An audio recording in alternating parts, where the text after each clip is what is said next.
Vamos falar do mês de outubro e o que o céu nos prepara para ele, como o céu pode nos orientar. Antes, espera aí, eu vou te pedir para se inscrever no canal se você ainda não é inscrito. Ajude este canal que está começando a engrenar aí em um bom crescimento, dá essa moral, vou ficar muito contente. Curte e compartilha esse vídeo com quem gosta de astrologia e quem gosta de se orientar pelas luzes celestes. Eu sou Patrícia Helena Dorleu, sou astróloga e reikiana e vou agora trazer essas notícias do céu para o seu mês de outubro. A gente inicia esse mês já no meio da alunação de Virgem, a segunda do ano. Duas luas novas em Virgem. E esta, por sinal, veio com o eclipse do Sol. Então, é aquele ciclo e aquele mês que dura bem mais tempo do que um mês, tá? Então, já fica sabendo aí. Inclusive, tem um vídeo que eu gravei, já publiquei, sobre a alunação segunda desse ano, né? Em Virgem, vai lá ver, vai ser um bom complemento para esse material que você vai acessar aqui agora, tá? E aí, dentro dessa grande lunação de Virgem, alguns movimentos bem importantes e de remanejamentos e cortes e talvez até certas rupturas podem acontecer. Estou aqui com a minha cola para não deixar escapar nada, para não me esquecer nem me confundir com os trânsitos mais importantes desse mês de outubro. Nessa primeira semana, a gente está na fase crescente dessa alunação virginiana, ou seja, a fase mais colérica, em que a gente tende a ter um pouco mais de energia, de disposição, de vigor para fazer o que precisa fazer, né? A lua crescente se firmou em Capricórnio, que é um lugar um pouco mais desconfortável para ela, fica exilada. Então, apesar de ter uma energia ali preservada, né, para a gente tomar decisões, para agir com determinação, com firmeza, é uma fase que a gente pode perceber aí algumas desconfianças, né? Essa ideia do exílio que causa uma desconfiança porque a gente não conhece muito bem o ambiente onde a gente está inserido, ou talvez onde nos colocam, né? Pode desencadear alguns processos um pouco mais irritadiços, ora disruptivos, ora um pouco mais amedrontados. E acho que vale a pena perceber logo na primeira quinzena desse mês o que talvez é apenas insegurança de fato, porque tem algo de estranho e de diferente acontecendo, ou que talvez possa ser, sim, um sinal de que tem alguma coisa ali precisando chegar num limite, encontrar algumas respostas um pouco mais duras, mais desconfortáveis e igualmente necessárias, enfim.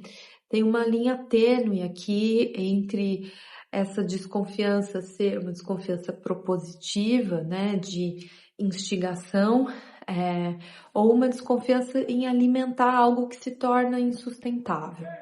É uma boa semana também para se reorganizar de um modo geral, né, dar um gás nos planos e fazer uma reorganização objetiva, pragmática dos planos, das ideias e inclusive internamente, né? Mercúrio está em Libra, vai fazer uma quadratura com Júpiter em Câncer por alguns dias, né? Que é um aspecto um pouco mais tenso. A quadratura é como se fosse ali uma maquina que a gente o tempo todo tá tendo ou que desviar ou que a gente bate o dedinho ali na quina e, né, xinga o negócio.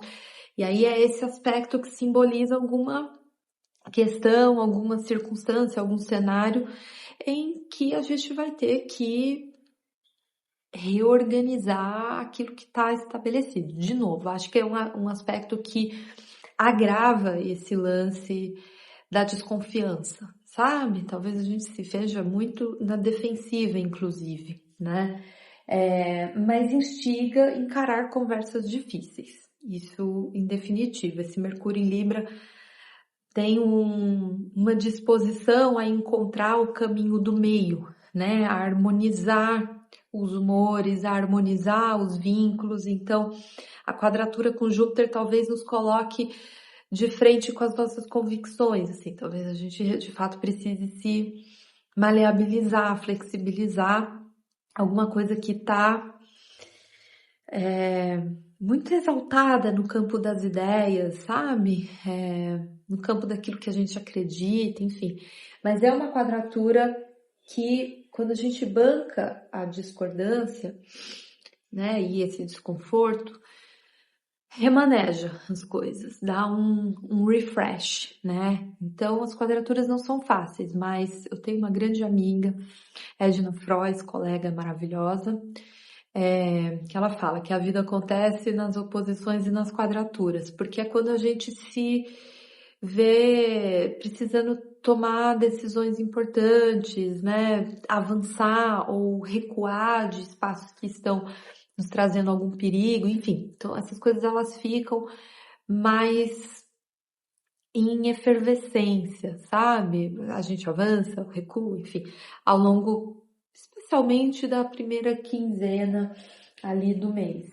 É um aspecto que autoriza a gente a mudar de ideia, né? Então, me parece interessante, porque é um Júpiter que está exaltado, está numa condição bastante benéfica, bastante auspiciosa, inclusive, né? Então, até os negócios, os acordos, os contratos se beneficiam de quando a gente se ajusta, mesmo que aquilo não seja o nosso grande ideal. E aí pode vir alguma grande surpresa, né? Boa surpresa. Falando em Mercúrio, no dia 6 ele muda, ingressa em Escorpião, né? Signo de Marte, onde ele vai ficar até o dia 29. É lá, esse Mercúrio em Escorpião, ele está favorecendo atividades que exigem estratégia, com penetração, que exigem nossa presença, sabe? Mental e de espírito mesmo, de uma dedicação ali laboral, mas perspicaz ao mesmo tempo. Tudo que perfura também se beneficia com esse Mercúrio. E aí o que se perfura através de Mercúrio, né? As nossas ideias, os nossos pensamentos, então os processos analíticos em geral se favorecem, terapêuticos. Marte está em Escorpião, signo onde ele fica muito empoderado, imbatível, muito forte. Escorpião é o signo onde Marte mais gosta de estar porque ele tem os recursos para agir com precisão, com diligência, sem afoiteza, né? Tudo aquilo que dá o bote, Marte e Escorpião é um símbolo bastante eficiente. Então, esses atributos todos também se favorecem ao longo desse mês inteiro. Por outro lado, é verdade, exige-se uma atenção às paranoias, né? Ao excesso de uma necessidade de controle das coisas, especialmente mais ali na segunda quinzena, quando Mercúrio vai estar bem pertinho desse Marte. Porque essa é uma conjunção em que aquela coisa da penetração, né, nos pensamentos, fica um pouco mais belicosos, mais perigosos. Marte é quem decide as coisas, então me ocorreu aqui agora também que é um trânsito que vai nos exigir algumas coragens para tomar decisões mais ousadas. Talvez elas não sejam exatamente difíceis, mas são ousadas em definitivo, porque vão nos impelir a bancar, a sustentar uma ideia, um ideal e a decisão em si, né? De modificar aquilo que está nos afligindo, aquilo que está trazendo derrota, né? Uma derrota simbólica. Então, Pense aí, aonde a sua vida está precisando desse gás de coragem, tem um Marte ali que pode te ajudar nisso. É o momento da lua cheia em Áries, né? Logo depois da entrada de Mercúrio no Lacral, e que é uma lua cheia que vai também quadrar Júpiter. Então ela é bastante explosiva, inflamada, belicosa, né? Marte está dignificado, né? Que é o regente de Áries, então é uma lua cheia que tende a colocar situações, assim, na mesa, sabe? Então, e aí, qual vai ser? Vamos decidir, isso continua, isso vai ter que mudar, isso vai acabar, como é que vai ser? E os relacionamentos estão na pauta dessa lua cheia e na pauta desse mês, porque tem essa quadratura com Júpiter, tem uma Vênus que está bastante aflita no signo de Virgem, que lhe dá queda, vai realizar uma oposição a Saturno em Peixes, que está retrógrado, enfim. A Vênus está em maus bocados e essa lua cheia coloca evidência, ela deixa assim tudo na nossa cara das situações que são de fato insustentáveis. E aí a insustentabilidade das coisas, eu acho que é a grande temática desse mês e que tem coisas que não podem continuar, não podem seguir, né? Que a gente precisa dar queda a elas. E isso exige coragem, mas exige também uma compreensão muito nítida do que é nosso, do que é valoroso para a gente, do que nos fortalece, do que nos enfraquece, do que nos angustia e do que nos traz mais consciência, né? Enfim, fazer esses joguinhos aqui, disso ou daquilo, pode trazer algumas perspectivas que estão se perdendo por aí e causando aflições ou causando também batalhas perdidas, né? E lembre-se, Marte age, Marte decide, Marte vence. Então a gente tem que ir em busca da nossa vitória. E isso significa dar queda a algumas circunstâncias, né? Colocar alguns limites. Essa lua cheia não vai deixar restar dúvidas de quais são esses limites que não podem ser esticados mais, né? Essa corda não dá mais para esticar. Lembre-se que todo tombo ou toda perda nos traz outros tipos de vitórias e de conquistas e de alívios, sobretudo. Essa oposição da Vênus com Saturno, que fica muito ativada na semana e na semana seguinte a lua cheia, é uma configuração de que clássica, né? De que a gente precisa buscar os nossos remedinhos, os nossos alívios.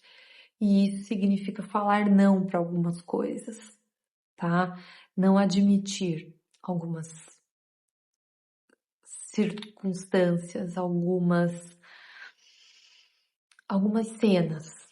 À 00:51 do dia 23, o Sol ingressa em Escorpião, temporada das trevozinhas, né? Parabéns para nós. Sim, sou escorpiana, sei, vocês ficam curiosos para saber, tá? Não vou dar o mapa todo, mas fica aí. Escorpião do dia 23, grau zeríssimo, tá? E aí o Sol ilumina, passa a iluminar até lá no dia 22 de novembro, essas áreas mais densas, mais sensíveis e obscuras que nos compõem, né? E não quero dizer com isso que Escorpião é necessariamente um signo obscuro, mas que ele lida com as coisas que outros não querem lidar, porque é um signo do território de Marte, como disse, é onde ele mais se fortalece. E aí esse Sol ele ilumina as boas batalhas desse Marte, muitas estão nas nossas águas internas, na nossa cabeça, né, no nosso coração, nas nossas emoções. Então, eu acho que é sempre uma oportunidade a temporada de Escorpião, do Sol em Escorpião, para a gente se haver com algumas coisinhas que ficaram meio num lodo ali, né? É bastante reformulador. Outubro também guarda uma quadratura entre o Sol e Júpiter, o Sol em Libra e Júpiter em Câncer, signos cardinais, né? Marte está bem na cena, como já falei, e toda essa configuração, Marte vai fazer um trígono também com Júpiter, então toda essa configuração pode simbolizar figuras de poder, políticas, religiosas ou quaisquer figuras que tenham uma importância ali na cena nacional, na vida pública, né, do nosso país, com problemas na justiça, né, e justamente a justiça sendo feita em alguma instância. Então vamos ficar de olho, né, nos noticiários. Por aí, pode ser um bom mês interessante para se buscar a justiça se você estiver precisando, tá? Encontrar os caminhos, as pessoas certas, enfim. É um mês interessante para seguir a trilha da justiça, tá?